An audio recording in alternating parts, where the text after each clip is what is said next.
네, 선생님들 반갑습니다. 이제 9월 모의고사가 할 거예요. 그래서 이제 9월 달에는 파이널 모의고사가 예정되어 있죠. 선생님들의 마지막 실력 점검과 답안지 작성에 대한 피드백을 드리는 모의고사이고요. 올해 4회차 문제와 그다음에 관연도 4회차 문제를 합쳐가지고 총 8회의 문제를 제공해 드릴 거예요. 같이 한번 일정을 보시면요. 일단 해당하는 파이널 모의고사의 특징은 세 가지로 정리할 수가 있을 것 같아요. 첫 번째는 어쨌든 제가 작년 문제를 다 제공해 드릴 예정이기 때문에 올해는 완전 전부 다 새로운 문제로 다 출제할 겁니다. 그래서 작년 기출 문제를 바탕으로 한 최신의 기출 동향과 강론책을 반영해서 전부 다 새로운 문제를 바꿔드릴 거고요. 그 다음 9월 9일에 첫 개강을 하고 격주로 예정되어 있어요. 그런데 보시면 여기에 사이에 좀 공간이 많죠. 추석이 하필 주말에 끼어 있어가지고 여기 사이에 한 2주 정도의 간격이 있을 텐데 이때 놓으시면 안 되잖아요. 그렇기 때문에 작년 관연도 문제를 이때 9월 30일, 10월 7일 제공해 드려서 선생님들이 일주일에 한 번씩은 모의고사를 치실 수 있게끔 만들어 드릴 거예요.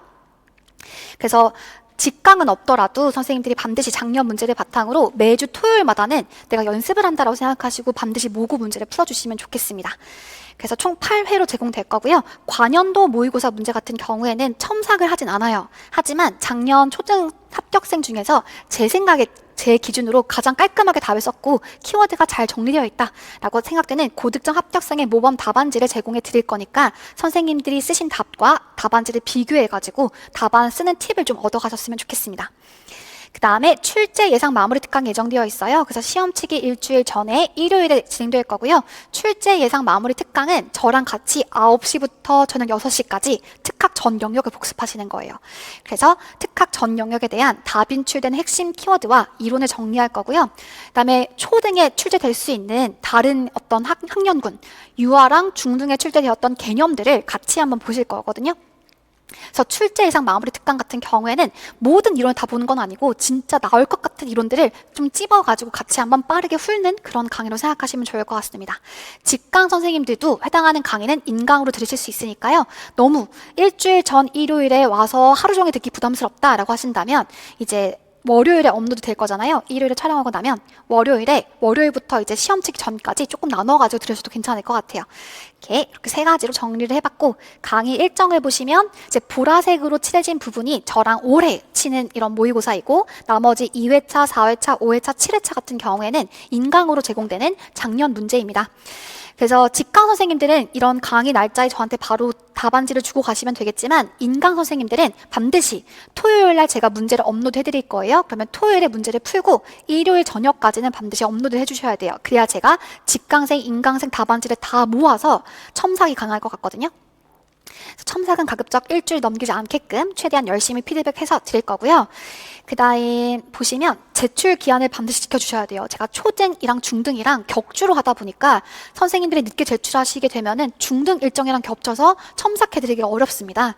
그래서 아마 애초에 선생님들이 첨삭 게시판에 업로드 하실 때 기한이 설정되어 있을 거예요. 11시 이후에는 업로드가 되지 않을 거라서 개인적으로 막 연락하신다거나 카페로 문의 주셔도 아마 제가 좀 받기가 어려울 거라서 이건 기한을 반드시 지켜주세요. 넘어가도록 하고요. 그 다음에 강의 안내는 토요일 기준으로 해서 9시부터 시작될 건데 교직 논술 문제도 제가 만들 거거든요. 그래서 기출 문제를 바탕으로 한 초등 교직 논술 문제를 만들어서 제공해 드릴 거고 그 다음에 10시 10분부터 11시 20분까지 70분 기준으로 할 거예요. 초등 선생님들은 반드시 여기 시간 준수하셔가지고 답안 작성까지 완료해 주셔야 되고 점심 먹고 그다음에 1시 20분부터 4시까지 해설 강의가 예정되어 있습니다.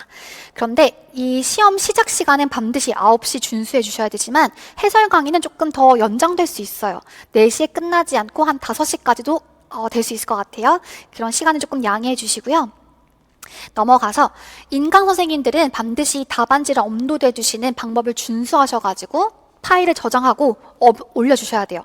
반드시 JPG, PNG 파일, 그림 파일 절대 안 되고 PDF 파일로 올려주셔야 제가 이 아이패드로 첨삭이 가능하거든요. 그림 파일로 올려주시면 용량이 너무 커가지고 시간도 오래 걸리고 제가 거기다 글을 잘 쓸 수가 없어요. 반드시 PDF 파일로 저장하셔서 올려주시면 좋겠고 답안지 저장하실 때 여기 있는 내용들 준수하셔서 저장해서 올려주시면 좋을 것 같습니다. 이렇게 넘어가고요. 그다음에 파이널 모의고사는 이러한 특징들을 갖고 있어요. 간단하게 소개해드리면 매 회차마다 제가 앞에 제가 초등 1번부터 8번 문항, 그다음에 B형의 1번부터 8번 문항에 출제한 개념들을 모아드려요.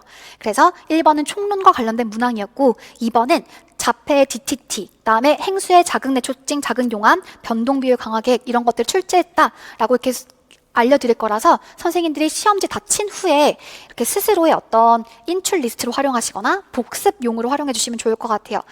또는 뭐 스터디 원들이랑 같이 이걸 활용하시기도 하더라고요. 그래서 총 8회차에 이런 인출 리스트가 생기는 거잖아요. 그래서 이것만이라도 확실히 이번 주에 다 외워야지라고 하는 마음으로 복습하신 선생님도 많으셨습니다.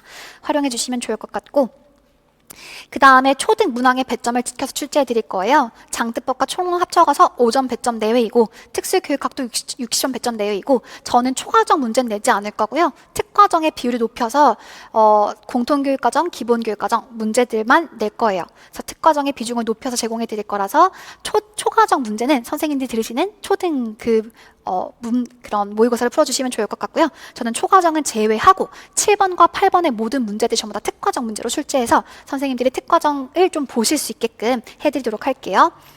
그래서 문항 전부 다 제가 이런 배점을 준수해서 내드릴 거니까 실제 시험처럼 풀어보시면 좋을 것 같고요. 일단 마지막 해설지 같은 경우에도 제가 최대한 선생님들이 막 자료가 흩어져가지고 보시지 않게끔 깔끔하게 정리해 드릴 거예요. 보셔야 될 내용들. 그 다음에 작년 합격하신 선생님들 기준으로 해가지고 제가 생각했을 때 가장 깔끔한 답안의 모범 답안지를 드릴 거예요. 그래서 관연도 모의고사를 푸실 때는 제가 첨삭은 못 해드리지만 작년 합격생의 첨삭지를 보면서 나의 답안지와 비교하셔가지고 이런 키워드로 써야겠다. 그다음에 이런 제가 피드백도 이렇게 드리거든요. DTT는 UDL은 절대 틀리지 마세요. 이런 피드백을 보시고 복습해 주시면 되는 거죠. 그래서 보통 초등 같은 경우에는 총 답안지가 4장이잖아요. 4장에서 배점들을 보시면 보통 한 문제지당 15점에서 20점 배점이 15점 정도의 배점이 있었을 때 한 13점, 15점 정도의 내외로 맞춰주시는 것이 필요해요. 여기서 한 자릿수로 떨어지면 너무너무 위험하신 거죠. 그래서 이런 배점들 꼭 지켜가지고 맞춰주시는 거 연습해주시면 좋겠습니다. 이렇게 여기까지 소개해드렸고요. 이제 모의고사 때 만나 뵙도록 할게요. 고생하셨습니다.